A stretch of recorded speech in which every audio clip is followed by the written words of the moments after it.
ক্লাসের topic static জিকের একটা গুরুত্বপূর্ণ টপিক। এখান থেকে তোমাদের পরীক্ষায় প্রশ্ন থাকতেই পারে, বিভিন্ন প্রযুক্তি এবং বিভিন্ন বিজ্ঞান সম্পর্কিত প্রশ্ন, যেগুলো কোনো চেঞ্জেবল জিনিস নয়, যেগুলো থেকে প্রশ্ন আসতেই পারে। তো এই ধরনের প্রশ্ন উত্তরের ক্লাস আজকে আমরা একটা রেখেছিলাম, অনেকের ডিমান্ড ছিল স্যার একটা ক্লাস রাখুন এর উপর থেকে। সো বিজ্ঞান ও প্রযুক্তির ক্লাসটা অ্যাকচুয়ালি কোনো টপিক তেমনভাবে পড়ার কিছু নেই। এই ক্লাসটা আমরা এমসিকিউ ভিত্তিক ক্লাস করব। এই ক্লাসটা একদমই এমসিকিউ ভিত্তিক ক্লাস হবে। আমি কিছু প্রিভিয়াস ইয়ারের পরীক্ষায় আসা কিছু প্রশ্ন এবং আমার পছন্দের কিছু প্রশ্ন, এরকম প্রশ্ন পরীক্ষায় আসতে পারে কিছু গুরুত্বপূর্ণ প্রশ্ন, এরকম দিয়ে আজকের ক্লাসটি সাজিয়েছি। ভালো লাগবে আশা করব ক্লাসটি তোমাদের খুবই।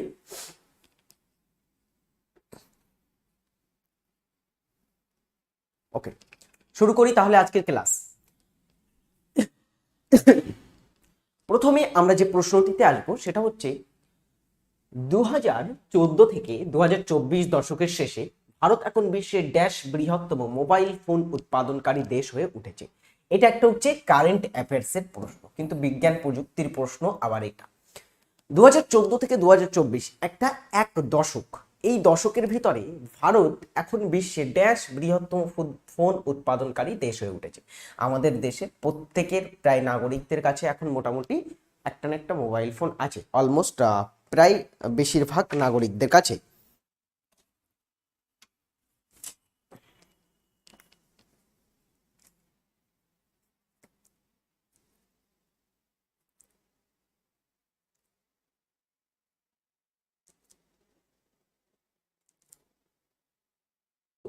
চলো কন্টিনিউ করি টপিকটা। 2014 থেকে 2024 দশকের ভিতরে যারা কারেন্ট অ্যাফেয়ার্সের ক্লাস ফলো করে আলামিন স্যার, তারা এটার উত্তর করতে পারবে, কারণ এটা কারেন্ট অ্যাফেয়ার্সের প্রশ্ন স্যার, করানো প্রশ্ন স্যার। এটার উত্তর কি হবে? এটা হচ্ছে দ্বিতীয়, ভারত হচ্ছে এখন ওয়ার্ল্ডের মধ্যে সবচেয়ে দ্বিতীয় লার্জেস্ট এখন মোবাইল উৎপাদনকারী দেশ হয়ে উঠেছে। আচ্ছা, প্রথম কোন দেশ? প্রথম হচ্ছে চীন, ঠিক আছে? চীন হচ্ছে সবচেয়ে বেশি মোবাইল ফোন উৎপাদন করে থাকে। Next, theory of thermal ionization ড্যাশের প্রবক্তাকে। থিওরি অফ থার্মাল আয়োনাইজেশন এটার প্রবক্তাকে। অ্যাকচুয়ালি এটা একদমই সায়েন্সের দিকের প্রশ্ন, তবে এই প্রশ্নটা আমরা করব কারণ এখানে একজন ভারতীয় বিজ্ঞানী, তিনি থিওরি অফ থার্মাল আয়োনাইজেশন এটার প্রবক্তা ছিলেন। কে? স্যার কোশ্চেন হাফ দেখাচ্ছে, কি বলছো? হাফ দেখাচ্ছে মানে? থিওরি অফ থার্মাল আয়নাইজেশন এটার যিনি প্রবক্তা তিনি কে? তিনি হচ্ছেন মেঘনাথ সাহা। ইনি একজন বিজ্ঞানী ছিলেন, আমরা জানি আচার্য প্রফুল্লচন্দ্র রায়ের ইনি স্টুডেন্টস, আচার্য সরি আচার্য জগদীশচন্দ্র বসুর। তো মেঘনাথ সাহা তিনি থিওরি অফ থার্মাল আয়নাইজেশন এর প্রবক্তা। দেখো পরের প্রশ্নটা করো, ক্রেস্কোগ্রাফ যন্ত্রের আবিষ্কারকে। দেখো আবিষ্কারকের ক্লাস আমরা একটা করেছিলাম, কিন্তু সেখানে এই জিনিসটা হয়তো করানো হয়নি, ওই জন্য এই প্রশ্নটা আবার রেখেছি, কারণ ইম্পর্টেন্ট এই প্রশ্নটা। ক্রেস্কোগ্রাফ যন্ত্র।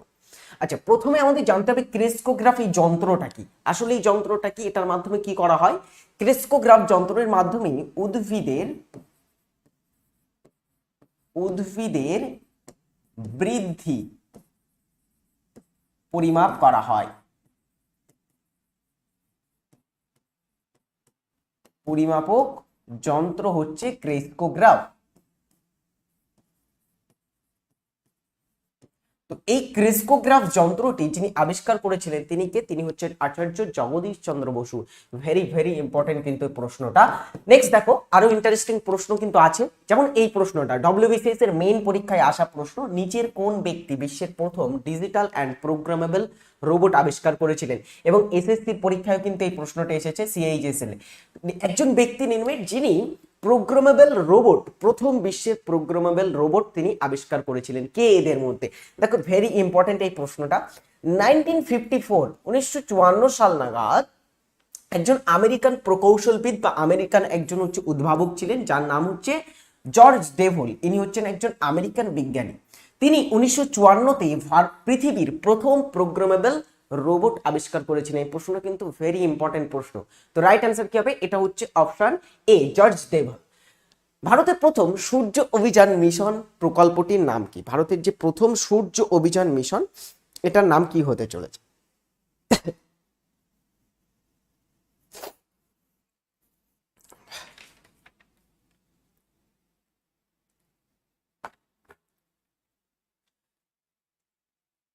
ভারতের প্রথম সূর্য মিশন, এটার নাম রাইট অ্যান্সার কি হবে? এটা কিন্তু কয়েকদিন আগেই লঞ্চ হয়েছে ভারত থেকে। এটা হচ্ছে আদিত্য-L1, অপশন এ সঠিক উত্তর হবে। এটা কিন্তু ইম্পর্টেন্ট প্রশ্ন। এটা আদিত্য-L1 এই মিশনটা, এটা কবে বলতো উৎক্ষেপণ করা হয়েছে? সতীশ ধাওয়ান স্পেস সেন্টার থেকে এটাকে উৎক্ষেপণ করা হয়েছিল। কবে উৎক্ষেপণ করা হয়েছিল এটাকে? প্রথম ভারতের সূর্য অভিযান আদিত্য-L1, এটা আমরা যদি বলি এটা উৎক্ষেপণ তারিখ সেটা হচ্ছে মহাত্মা গান্ধীর জন্মদিনে 2রা সেপ্টেম্বর 2023। এই দিনে হচ্ছে আদিত্য-L1টা উৎক্ষেপণ করা হয়েছিল। ডেটটা মনে রাখবে কারণ ইম্পর্টেন্ট, কিন্তু 2রা সেপ্টেম্বর 2023। নেক্সট, সরি সেপ্টেম্বর বলছি, অক্টোবর বলছি এদিকে, মহাত্মা গান্ধীর জন্মদিন আবার সেপ্টেম্বর, ঠিক আছে এটা অক্টোবর। হ্যাঁ, নেক্সট, নাসার কোন মিশন প্রথম মানুষকে চাঁদে নিয়ে যায়? নাসার কোন মিশনটা প্রথম মানুষকে চাঁদে নিয়ে গেছিল? রাইট অ্যান্সার কি হবে? Apollo program, Gemini program, Mercury program এবং উপরের কোনোটিই নয়। আচ্ছা, নাসা কর্তৃক পৃথিবীর প্রথম মানুষকে চাঁদে নিয়ে গেছিল নাসা, আমরা জানি প্রথম 3জন ব্যক্তি, নীল আর্মস্ট্রং অ্যান্ড তোমার হচ্ছে আর কে ছিল? 3জন ব্যক্তি ছিল, নীল আর্মস্ট্রং অ্যান্ড আর 2জন ব্যক্তি, আনফর্চুনেটলি আমার মনে আসছে না। যাই হোক, 3জন ব্যক্তি তারা প্রথম, হ্যাঁ, তারপরে মাইকেল কলিন্স, এরকম 3জন ব্যক্তি ছিল যাদেরকে প্রথম নাসা চাঁদে নিয়ে গেছিল। তো তাদের চাঁদে নিয়ে যায় কখন নাসা? প্রথম মানুষ চাঁদে যায়, প্রথম চাঁদে যায় কবে মানুষ? সেটা হচ্ছে 1969 সালে মানুষ প্রথম চাঁদে গিয়েছিল। আচ্ছা, মানুষ যে প্রথম চাঁদে যায় সেটা ছিল অ্যাপোলো মিশনের কিন্তু একটা পার্ট, এটা অ্যাপোলো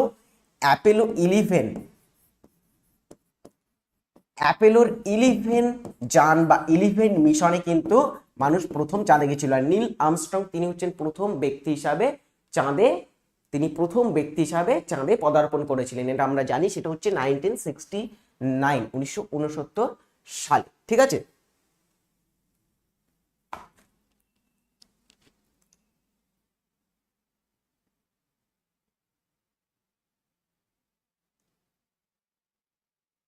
নাসার অনেকগুলো প্রোগ্রাম ছিল। অ্যাপোলো এই মিশনের ভিতরে নাসা প্রচুর প্রোগ্রাম করেছিল, একটা নয় অনেকগুলো প্রোগ্রাম, যার অ্যাপোলো 11 প্রোগ্রামটাই মানুষ চাঁদে গেছিল। ঠিক আছে, ভারতের প্রথম সফল পারমাণবিক পরীক্ষা কোড নাম কি ছিল?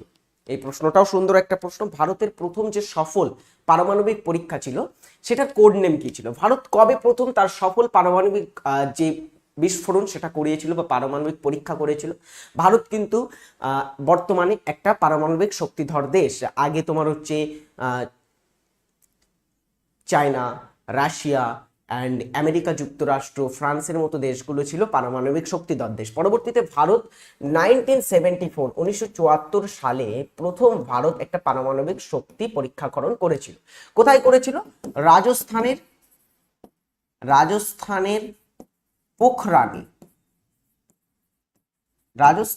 পোখরানে ভারত প্রথম তার পারমাণবিক যে পরীক্ষা সেটা সম্পন্ন করেছিল। এই জিনিসটা কিন্তু মনে রাখবে, পোখরান এই জায়গাটার নাম। ঠিক আছে, এখানে কিন্তু পারমাণবিক পরীক্ষাকরণ করা হয়। তো এটা ভারতের প্রথম পারমাণবিক যে পরীক্ষা, সেটা কোড নাম কি ছিল? সেটার কোড নাম ছিল স্মাইলিং বুদ্ধ। এটা মনে রাখবে, স্মাইলিং বুদ্ধ। নেক্সট দেখো, ভারতে অ্যাটমিক এনার্জি কমিশন এর প্রথম সভাপতি কে ছিলেন? যারা আমার ইউটিউবে জিকের ঝুলি ক্লাস করেছে তারা এটার উত্তর করতে পারবে, এটা করানো প্রশ্ন তোমাদের। ভারতে অ্যাটমিক এনার্জি কমিশন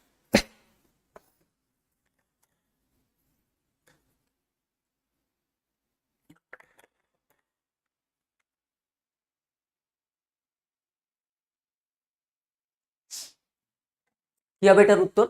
ভারতে অ্যাটমিক এনার্জি কমিশনের যিনি প্রথম চেয়ারম্যান ছিলেন তিনি হচ্ছেন কে? তিনি হচ্ছেন হোমি জাহাঙ্গীর ভাবা। হোমি জাহাঙ্গীর ভাবা হচ্ছে ভারতীয় অ্যাটমিক এনার্জি কমিশনের প্রথম চেয়ারম্যান ছিলেন। আচ্ছা, ভারতে 1948 সালে, সালটা কিন্তু ইম্পর্টেন্ট, এখানে অ্যাটমিক এনার্জি কমিশন প্রতিষ্ঠা হয়। এটাই কিন্তু পরবর্তীতে ভারতে যে সমস্ত অ্যাটমিক পাওয়ার প্ল্যান্ট আছে সেগুলোর কিন্তু একটা মানে অভিভাবক সংস্থা হয়ে দাঁড়ায় অ্যাটমিক এনার্জি কমিশন। তো হোমি জাহাঙ্গীর ভাবা এর প্রথম চেয়ারম্যান ছিলেন। ভারতে মহাকাশে পাঠানো ভারতের প্রথম উপগ্রহ কোনটি ছিল? ভাস্কর 1, রোহিণী 1, আর্যভট্ট অ্যান্ড অ্যাপোলো। এই প্রশ্নটা না জানি কত পরীক্ষায় প্রশ্নটা এসেছে। মহাকাশে ভারতের তৈরি প্রথম বা ভারত থেকে পাঠানো প্রথম যে উপগ্রহ সেটার নাম কি ছিল? সেটার নাম ছিল আর্যভট্ট। আচ্ছা, আর্যভট্ট যে তোমার হচ্ছে উপগ্রহ, এটা সম্পর্কে কয়েকটা জিনিস মনে রাখবি। এটা উৎক্ষেপণ কবে করা হয়েছিল? উৎক্ষেপণ কবে করা হয়েছিল, সালটা। আরেকটা মনে রাখবে, এটার স্থান কোথা থেকে উৎক্ষেপণ করা হয়েছিল, কোন যানে করে এটাকে তোমার উৎক্ষেপণ করা হয়েছিল, ঠিক আছে, বহনকারী যানটার নাম কি ছিল, প্রভৃতি। তো এটা উৎক্ষেপণ করা হয়েছিল 1975 সালে। এটা উৎক্ষেপণ করা হয়েছিল, আমরা জানি, ভারতের প্রথম উপগ্রহ যেটা তৈরি করেছিল ইসরো। কিন্তু এটা উৎক্ষেপণ করা হয়েছিল স্পুটনিক বা রাশিয়া থেকে এটাকে উৎক্ষেপণ করা হয়েছিল, ঠিক আছে। রাশিয়ার স্পুটনিক যে মহাকাশ উৎক্ষেপণ কেন্দ্র সেখান থেকে এটা উৎক্ষেপণ করা হয়। আর যে যানে করে এটাকে বহন করা হয়েছিল সেটার নাম হচ্ছে কসমস 3M। এই যানে করে প্রথম কিন্তু আর্যভট্ট ভারতের প্রথম কৃত্রিম উপগ্রহ সেটাকে লঞ্চ করা হয়েছিল।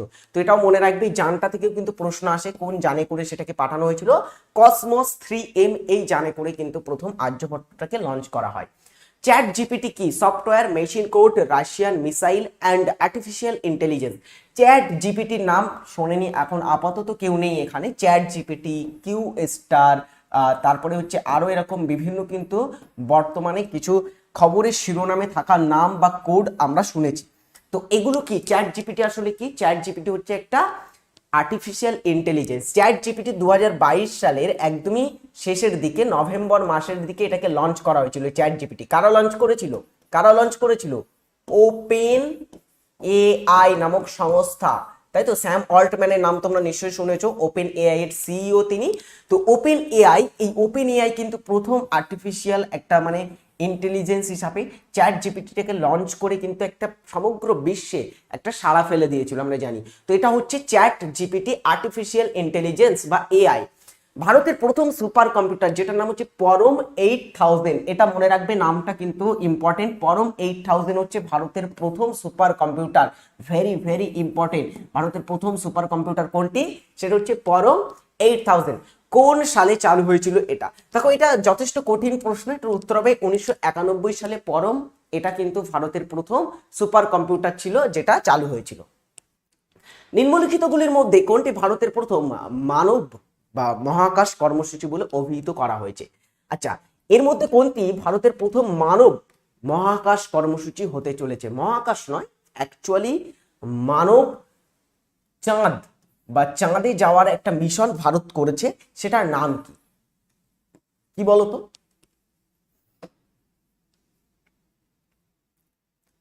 2018 সাল নাগাদ, বুঝলে, 2018 সালে আমাদের প্রধানমন্ত্রী নরেন্দ্র মোদী প্রথম একটা ঘোষণা করেছিলেন ভারতের প্রথম ম্যান মানে হচ্ছে মানব নিয়ে যাওয়ার একটা কর্মসূচি চাঁদের। সেটার নাম ছিল গগনযান। এবং এটা 2024 সালে বলা হচ্ছে, এটা 2024 সালে লঞ্চ হবে, লঞ্চ হতে পারে, ঠিক আছে, হতে পারে, এটা মনে রাখবে। আর 2018 সালে এটাকে ঘোষণা করা হয়েছিল, যেটা ঘোষণা করেছিলেন প্রধানমন্ত্রী নরেন্দ্র মোদী। নিম্নলিখিত দেশগুলির মধ্যে বিশ্বের প্রথম 5G সিস্টেম স্থাপন করেছিল কোন দেশ? 5G সিস্টেমটা এখন অলমোস্ট আমাদের ভারতে সমগ্র স্থানে আস্তে আস্তে ছড়িয়ে পড়েছে। 4G তো সমগ্র স্থানে আছেই আছে। 4G এবং 5G একটা দেশেই প্রথম কিন্তু ইনস্টল বা প্রথম এই সিস্টেমটা যে দেশ অ্যাডপ্ট করেছিল সেটা কোন দেশ? প্রথম 4G এবং প্রথম 5G সেই দেশই করেছিল, সেটা হচ্ছে কোন দেশ? এটা হচ্ছে দক্ষিণ কোরিয়া। দক্ষিণ কোরিয়া হচ্ছে, সরি এখানে ভুল অপশন পড়ে গেছে, দক্ষিণ কোরিয়া হচ্ছে প্রথম দেশ যেই দেশ 5G অ্যান্ড 4G যে সিস্টেম এটা কিন্তু প্রথম তারা ইনস্টল করেছিল নিজেদের দেশে। Option b is right answer, ঠিক আছে। এটা ভুল অ্যানিমেশন পড়ে গেছে, এটা হচ্ছে সঠিক উত্তর, দক্ষিণ কোরিয়া। মঙ্গলযান কবে উৎক্ষেপণ করা হয়েছিল? মঙ্গলযানটা কবে উৎক্ষেপণ করা হয়েছিল?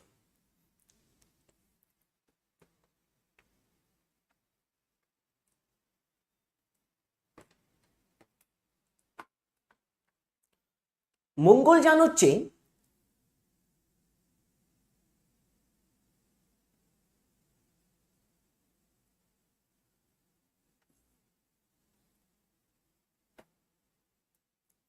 দেখো মঙ্গলযান হচ্ছে ভারত এমন একটা দেশ ছিল যেই দেশ কিন্তু প্রথম সফলভাবে বা প্রথম প্রচেষ্টায় মঙ্গল গ্রহের কক্ষপথে বা মঙ্গল গ্রহের কাছে পৌঁছায়। সেই মঙ্গলযান, এটা চান হয়ে গেছে, এটা যান হবে, ঠিক আছে। মঙ্গলযান এটা কক্ষপথে কবে লঞ্চ করা হয়েছিল, সেটা হচ্ছে নভেম্বর 2013 সালে এটাকে কিন্তু উৎক্ষেপণ করা হয়েছিল মঙ্গলযানটাকে। আর এটা 2014 সালে কিন্তু মঙ্গল গ্রহের কক্ষপথে পৌঁছেছিল। এটা মনে রাখবে সালটা 2014 সালে মঙ্গলযান প্রথম প্রচেষ্টায় বা প্রথমবারের প্রচেষ্টায় কিন্তু এটা মঙ্গল গ্রহের কক্ষপথে পৌঁছতে পেরেছিল। ইন্টারনেটে প্রথম সার্চ ইঞ্জিন কোনটি ছিল, বা ইন্টারনেটের প্রথম সার্চ ইঞ্জিন কোনটি? বর্তমানে অনেক সার্চ ইঞ্জিন আছে, আমরা দেখেছি গুগল, yahoo.com, আর্চি অ্যান্ড এই সমস্ত হচ্ছে একটি কিন্তু সার্চ ইঞ্জিন যেটার মাধ্যমে তোমরা ইন্টারনেটে সার্চ করতে পারো। তো এর মধ্যে কোনটি প্রথম সার্চ ইঞ্জিন ছিল ওয়ার্ল্ডের? সেটা হচ্ছে আর্চি হচ্ছে পৃথিবীর প্রথম কিন্তু সার্চ ইঞ্জিন ছিল। আর গুগল হচ্ছে সবচেয়ে কিন্তু ব্যবহৃত, বর্তমানে সবচেয়ে বেশি ব্যবহার করা হয় যে সার্চ ইঞ্জিনটি, সেটা হচ্ছে গুগল সার্চ ইঞ্জিন। কোনটি ভারতের তৈরি প্রথম ব্যালিস্টিক মিসাইল ছিল? ব্যালিস্টিক মিসাইল ভারতের তৈরি কোনটি ছিল? ত্রিশূল, আকাশ, পৃথ্বী এবং অগ্নি। রাইট অ্যান্সার করো সকলে এটা। ভারতের তৈরি প্রথম ব্যালিস্টিক মিসাইল কোনটি ছিল? বিজ্ঞান প্রযুক্তির থেকে এই ধরনের কিন্তু প্রশ্ন আসবে। ভারতের যুদ্ধক্ষেত্রে বিভিন্ন ব্যবহৃত সাবমেরিনে এটা কে তৈরি করেছিল, তারপরে বিভিন্ন বিমান হতে পারে ভারতের যুদ্ধক্ষেত্রে ব্যবহৃত বা সেনাবাহিনীরা ব্যবহার করে থাকে এরকম ইত্যাদি প্রশ্ন তোমরা পাবে, এরকম ধরনের প্রশ্ন পাবে। আশা করবো আমি যে প্রশ্নগুলো দিচ্ছি এগুলো কিন্তু ভেরি ইম্পর্টেন্ট প্রশ্ন, এখান থেকেই তোমাদের পরীক্ষায় দিতে পারে প্রশ্ন কমন, এর ভেতর থেকে তোমরা পেয়ে যাবে এই প্রশ্নগুলো প্র্যাকটিস করলে। তো ভারতের প্রথম ব্যালিস্টিক মিসাইল যেটি, সেটার নাম কি ছিল? সেটার নাম ছিল পৃথ্বী, হচ্ছে ভারতের প্রথম ব্যালিস্টিক মিসাইলের নাম। সম্পূর্ণরূপে ভারত থেকে উৎক্ষেপণ করা প্রথম ভারতীয় স্যাটেলাইট কোনটি ছিল? ভারতের প্রথম উপগ্রহ আমরা কি বলেছিলাম, সেটা হচ্ছে আর্যভট্ট হচ্ছে প্রথম উপগ্রহ, কিন্তু এটা সম্পূর্ণরূপে ভারত থেকে তো উৎক্ষেপণ করা হয়নি। এটা উৎক্ষেপণ করা হয়েছিল কোথা থেকে? এটা উৎক্ষেপণ করা হয়েছিল রাশিয়া থেকে, ঠিক আছে। রাশিয়ার কিন্তু এখানে সহযোগিতা আমরা দেখেছি। এটা উৎক্ষেপণ করা হয়েছিল 1975, একটু আগে লিখে দিয়েছি তোমাদের। তো এখানে দেখো ভারতের দ্বিতীয় যে উপগ্রহ ছিল সেটার নাম হচ্ছে ভাস্কর-1। এটা হচ্ছে ভারতের দ্বিতীয় উপগ্রহ, ঠিক আছে। ভারতের দ্বিতীয় উপগ্রহের নাম কি ছিল? সেটার নাম ছিল ভাস্কর-1, যেটা 1979 সাল নাগাদ কিন্তু উৎক্ষেপণ করা হয়েছিল। কিন্তু ভাস্কর এটাও কিন্তু রাশিয়ার সহযোগিতায় উৎক্ষেপণ করা হয়েছিল, এটাও কিন্তু ভারতের সহযোগিতা নয়, বিদেশিদের সহযোগিতা নেওয়া হয়েছিল। ভারত থেকে প্রথম উৎক্ষেপণকারী যে স্যাটেলাইটটি ছিল সেটার নাম হচ্ছে রোহিণী-1, ঠিক আছে। রোহিণী-1 এটাও 1979 সালে উৎক্ষেপণ করা হয়েছিল। এটা তৈরি করেছিল ভারত, ইসরো, এবং এটা কিন্তু প্রথম উৎক্ষেপণ করা হয়েছিল ভারত থেকে। তো রাইট অ্যান্সার হবে রোহিণী-1 হচ্ছে এটা। সেই বিজ্ঞানীর নাম বলুন যিনি কোয়ান্টাম স্ট্যাটিস্টিক্স আবিষ্কার করেছিলেন। আচ্ছা, এর মধ্যে একজন ভারতীয় বিজ্ঞানী আছে যিনি কোয়ান্টাম স্ট্যাটিস্টিক্স আবিষ্কার করেছিলেন। একটু আগে আমরা পড়েছিলাম থার্মাল আয়োনাইজেশন যিনি আবিষ্কার করেছিলেন তিনি কে? তিনি হচ্ছেন M N Saha, Meghnad Saha. J C. Bose তিনি ক্রিস্কোগ্রাফ যন্ত্রের আবিষ্কারক ছিলেন। সি.ভি. রমন তিনি রমন এফেক্ট আবিষ্কার করেছিলেন। এখানে হবে এস.এন. বোস অর্থাৎ সত্যেন্দ্র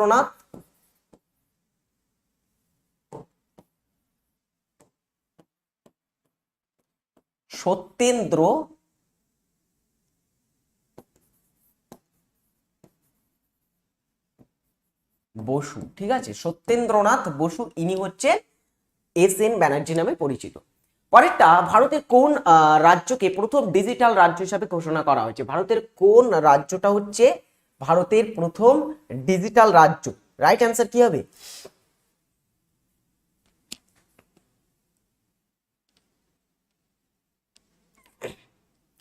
ভারতের প্রথম ডিজিটাল রাজ্য হিসাবে ঘোষিত হয়েছিল সেটা হচ্ছে কেরালা রাজ্য, হচ্ছে ভারতের প্রথম ডিজিটাল রাজ্য, ঠিক আছে।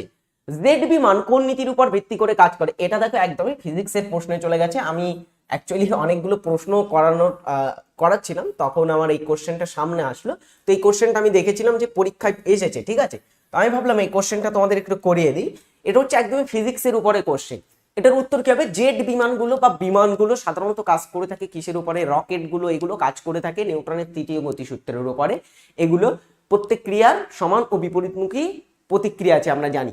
তো এটা হচ্ছে থার্ড ল নিউটনের, সেটার উপরেই ভিত্তি করে কিন্তু এগুলো কার্য সম্পাদন করে। বিক্রম সারাভাই স্পেস সেন্টার কোথায় অবস্থিত? বিক্রম সারাভাই স্পেস সেন্টার এটা কোথায় অবস্থিত?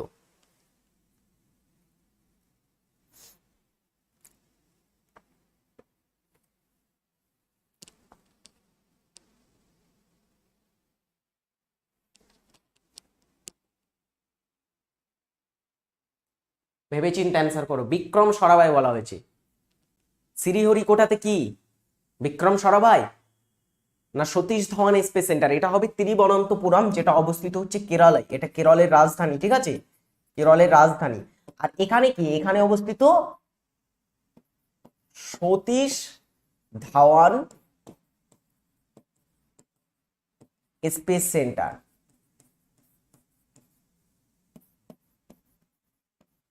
শ্রীহরিকোটাটা কোথায়? অন্ধ্রপ্রদেশে অবস্থিত না? শ্রীহরিকোটা অন্ধ্রপ্রদেশে, এখানে সতীশ ধাওয়ান স্পেস সেন্টার অবস্থিত। রাইট অ্যান্সার হবে কেরালার তোমার হচ্ছে তিরুবনন্তপুরমে অবস্থিত বিক্রম সারাভাই স্পেস সেন্টার। নিম্নলিখিত দেশগুলির মধ্যে কোনটি এখনো পর্যন্ত সফলভাবে চাঁদে অবতরণ করতে পারেনি? চাঁদে অবতরণ করতে পারেনি এখনো সফলভাবে কোনটি? চীন, জাপান, ফ্রান্স, ভারত। কামাল বর্মন, সব ভুল হচ্ছে আমার। ভুল হলে কিছু করার নেই, এই ক্লাসটা দেখে এরপরে ঠিক করে নেবে।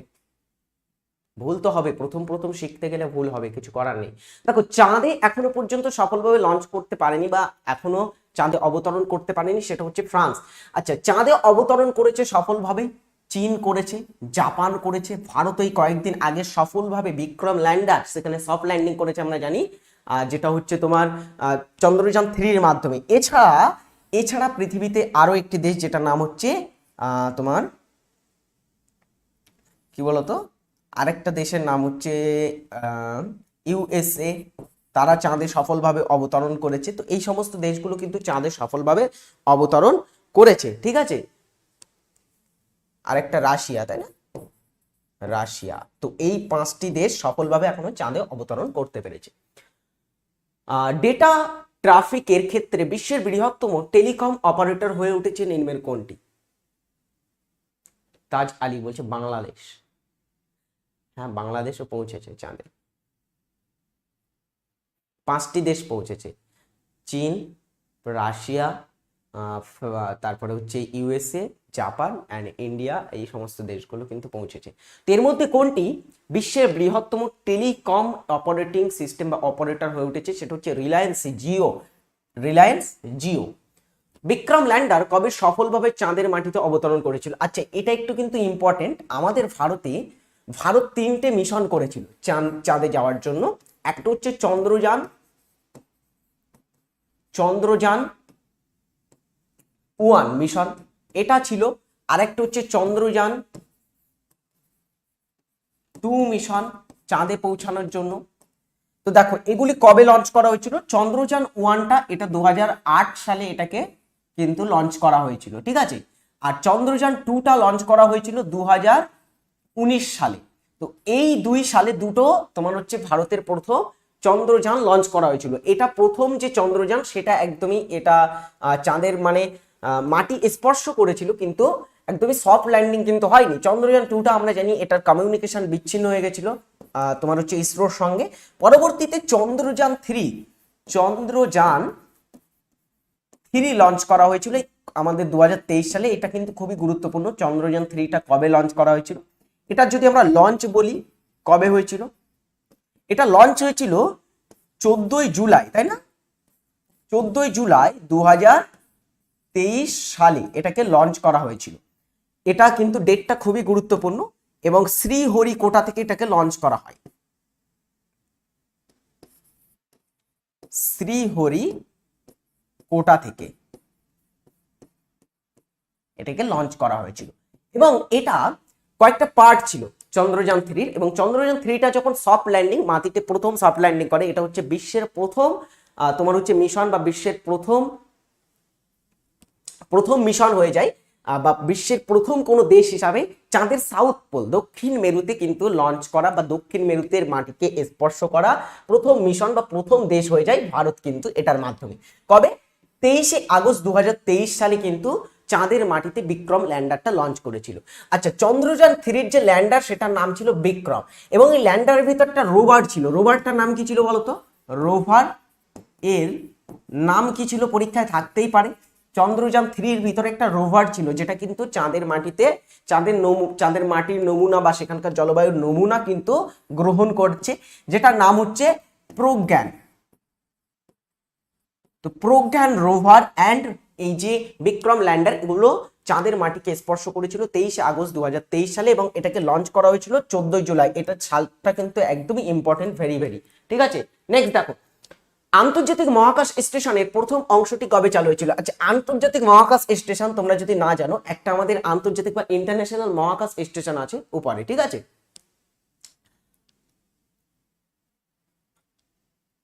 হ্যাঁ হ্যাঁ, ওকে।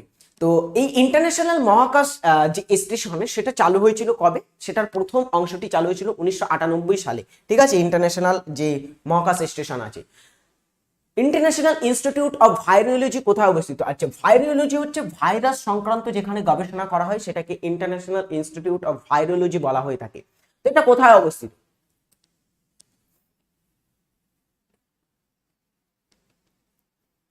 দেখো, কোশ্চেন গুলো কিন্তু বোরিং লাগতে পারে, কারণ কোশ্চেন উত্তর করানো হচ্ছে, তো বোরিং লাগবে একটু তোমাদের, কিন্তু কোশ্চেন গুলো কিন্তু ইম্পর্টেন্ট। এই ধরনের প্রশ্ন তোমরা পরীক্ষায় হামেশাই পেতে পারো। এই যে চাঁদের প্রজ্ঞান রোভারের নাম বা রোভারটির নাম কি ছিল বা ল্যান্ডারের নাম কি ছিল, এই ধরনের প্রশ্ন তোমরা পেতে পারো। তো এখানে দেখো কি হবে, ন্যাশনাল ইনস্টিটিউট অফ ভাইরোলজি কোথায় অবস্থিত? সেটা হচ্ছে পুনেতে, এটা কিন্তু অবস্থিত। অপশন এ সঠিক উত্তর হবে। স্যার আপনি এত কিছু মনে রাখেন কিভাবে? মনে রাখার বিষয় না, এটা আমিও ভুলে যাই, প্র্যাকটিস করতে হবে তাহলে মনে থাকবে। এগুলো একটু বেশি বেশি করে পড়লে মনে থাকে। 1 কিলোবাইট কত বাইটের সমান? 1 কিলোবাইট। আচ্ছা, আমাদের যে বাইট বা এই যে কিলোবাইট এগুলো হচ্ছে মেমোরির, এগুলো হচ্ছে এক একটা, কিন্তু যারা কম্পিউটারের ক্লাস করেছে তারা জানে এগুলো হচ্ছে এক একটা মেমোরি। আমাদের যে মেমোরিগুলো হয় স্টোরেজ, সেই স্টোরেজের হচ্ছে এক একটা কিন্তু একক। বাইট বা বিট এগুলি হচ্ছে এক একটা একক। সবচেয়ে ছোট একক হচ্ছে কি বলতো কম্পিউটারের স্টোরেজে বা মেমোরির? সেটার নাম হচ্ছে বিট। ঠিক আছে, বিট হচ্ছে সবচেয়ে ছোট একক। আটটা বিট নিয়ে তৈরি হয়ে থাকে 1 বাইট। ঠিক আছে, 8টা বিট নিয়ে 1 বাইট তৈরি হয়, এবং 1024টা বাইট নিয়ে তৈরি হয়ে থাকে 1 কিলোবাইট। আবার তেমনি 1024 কিলোবাইট নিয়ে তৈরি হয় 1 মেগাবাইট বা এমবি। তারপরে 1024 এমবি নিয়ে তৈরি হয়ে থাকে কি? 1024 এমবি নিয়ে তৈরি হয়ে থাকে 1 জিবি। আবার 1024 জিবি নিয়ে 1 টিবি বা টেরাবাইট তৈরি হয়। এগুলি হচ্ছে এক একটা তোমার একক, এবং 1024 এমবি নিয়ে হচ্ছে 1 কিলোবাইট হচ্ছে 1024 বাইটের সমান। ভারতের প্রথম পারমাণবিক চালিত সাবমেরিন কোনটি ছিল? পারমাণবিক চালিত সাবমেরিন ভারতের কোনটি ছিল? হ্যাঁ, আলামিন স্যার আগের ক্লাসে বললো এগুলো, আমি ছিলাম স্যার, করার ছিল দেখছিলাম। স্যার বললে না তো কটা ক্লাস আছে? 36টা ক্লাস আছে, আজ 32টা ক্লাস আর 4টি ক্লাস হবে। তো এখানে সঠিক উত্তর কি হবে? সেটা হচ্ছে আইএনএস আরিহান্ত হচ্ছে ভারতের তৈরি প্রথম সাবমেরিন। এটা কিন্তু খুবই ইম্পর্টেন্ট, এই প্রশ্নটা ভেরি ভেরি ইম্পর্টেন্ট। ভারতের তৈরি প্রথম পারমাণবিক চালিত সাবমেরিন হচ্ছে আইএনএস আরিহান্ত। কোন কোম্পানির ডাক নাম বিগ ব্লু? বিগ ব্লু বলা হয় কোন কোম্পানিকে? এটাও ডব্লিউবিসিএস এর কিন্তু মেনের প্রশ্ন এই প্রশ্নটা। বিগ ব্লু বলা হয় কোনটিকে? সেটা হচ্ছে আইবিএম কে বলা হয়ে থাকে বিগ ব্লু। আইবিএম, এটা তোমরা জানো, এই কোম্পানিটা ইন্টারন্যাশনাল বিজনেস তোমার মেশিনস কর্পোরেশন, আইবিএম এর পুরো কথা। তো আইবিএম কোম্পানিটা বিগ ব্লু নামে কিন্তু পরিচিত। নেক্সট হচ্ছে, নিচের কোন ইলেকট্রোম্যাগনেটিক তরঙ্গ ব্লুটুথ ব্যবহার করে স্বল্প দূরত্বে ডেটা আদান প্রদান করে? স্বল্প দূরত্বে ডেটা আদান প্রদান করার জন্য কোন মাইক্রোওয়েভটিকে ব্যবহার করা হয়, বা ব্লুটুথ প্রযুক্তিতে কোন মাইক্রোওয়েভ বা কোন তরঙ্গটিতে ব্যবহার হয়? মাইক্রোওয়েভ তরঙ্গ, রেডিও তরঙ্গ, এক্স রে এবং ইউভি রে। এখানে দেখো সঠিক উত্তর হবে মাইক্রোওয়েভ তরঙ্গ, এটাকে ব্যবহার করা হয় ব্লুটুথ ক্ষেত্রে। আচ্ছা, আরো কয়েকটা প্রশ্ন আছে, দেখো নিম্নের কোনটি একটি প্রোগ্রামিং ভাষা? প্রোগ্রামিং ভাষা বিভিন্ন আছে, তোমার হচ্ছে সি প্লাস প্লাস, জাভা, তারপরে হচ্ছে ফোর্টরান অ্যান্ড আরো বিভিন্ন, যেমন হচ্ছে জাভা স্ক্রিপ্ট, বিভিন্ন কিন্তু ভাষা আছে প্রোগ্রামিং ভাষা, বিশেষ করে সি প্লাস প্লাস কিন্তু খুবই একটা বিখ্যাত ভাষা। তো এই সমস্ত হচ্ছে প্রোগ্রামিং ভাষা, কিন্তু লিনাক্স হচ্ছে এটা কি, এটা একটা অপারেটিং সিস্টেম, এটা একটা অপারেটিং সিস্টেম। যেমন হচ্ছে মাইক্রোসফট, তারপরে হচ্ছে অ্যান্ড্রয়েড, তারপরে অ্যাপেল আইওএস, এগুলো হচ্ছে এক একটা অপারেটিং সিস্টেম। তো লিনাক্স হচ্ছে একটা অপারেটিং সিস্টেম। আচ্ছা, নাভাল ফিজিক্যাল অ্যান্ড ওশিনোগ্রাফি অর্থাৎ এনপিওএল, অর্থাৎ আমাদের ভারতের যে নেভাল নৌ বাহিনীর একটা গবেষণা বা ল্যাবরেটরি, ওশেনোগ্রাফি ল্যাবরেটরি, সেটা কোথায় অবস্থিত? এটা অবস্থিত কোচিনতে, ঠিক আছে, কেরালা।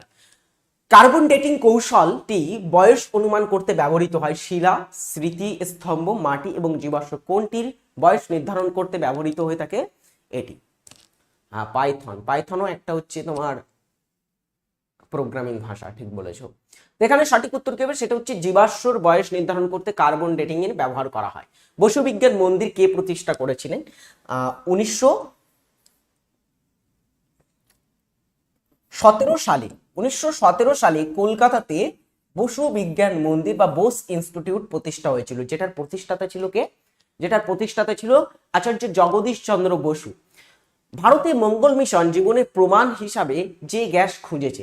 আচ্ছা, মঙ্গল মিশনটা যখন পৌঁছায় মঙ্গল গ্রহে, তখন সেখানে তারা বলেছিল যে জীবন আছে এখানে বা জীবনের প্রমাণ সেখানে মিলেছে। তো কোন গ্যাসটি থাকার জন্য তারা বলেছে যে এখানে এই প্রমাণ মিলেছে বা এখানে মানুষ বা আগে জীবরা ছিল, সেটা হচ্ছে মিথেন গ্যাসের কিন্তু এখানে খোঁজ তারা পেয়েছিল, বা মিথেন গ্যাসের এই খোঁজটাই তারা কিন্তু প্রধান যে সবুজ সেটা হিসাবে ব্যবহার করে থাকে। ওকে, চলো আজকে এই 35টাই প্রশ্ন করাবো। 35টা প্রশ্ন যথেষ্ট তোমাদের জন্য।